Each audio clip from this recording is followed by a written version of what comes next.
Good morning. It's Thursday, February 23rd. Our top story this morning is our news analysis about a gasoline price spike that we think is a real threat to the seafood industry in the U.S.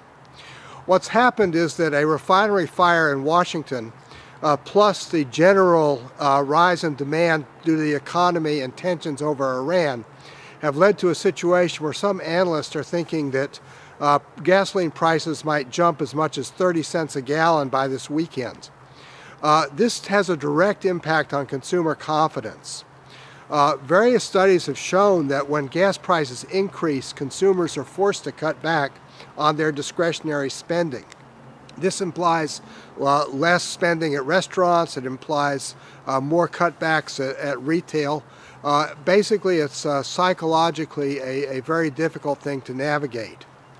For the seafood industry, this spike in gas prices, which may reach record highs by this spring, is coming at a very bad time. It's coming right at the start of Lent. So it's a time of year when buyers have their largest amount of inventory on hand. They've geared up for Lent sales, whether you're a restaurant chain, whether you're a retail chain, whether you're producing a value-added product. All your products currently are on the shelf.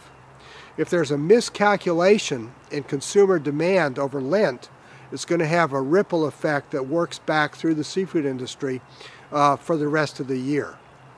My concern in our news analysis today is that we are at a point where there's a risk that the psychology of the market might change significantly from the psychology of shortage and rising prices that we've seen for the last couple of years to one where demand is clearly not keeping up with the product available.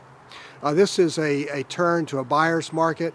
What was unique in the last couple of years was that so many seafood items tended to move in concert with each other. So we had record high prices for a huge number of products across the board. Unfortunately, we may be looking at the opposite situation as well if we see a real shock to consumer demand. Finally, oil prices also affect, of course, the cost of every type of seafood production, from fuel costs for wild harvest to feed costs for aquaculture. So a sustained increase in cost and production is going to lead to a huge margin squeeze at the same time that our availability is not aligned with consumer demand. In Lexington, Mass., this is John Sackton.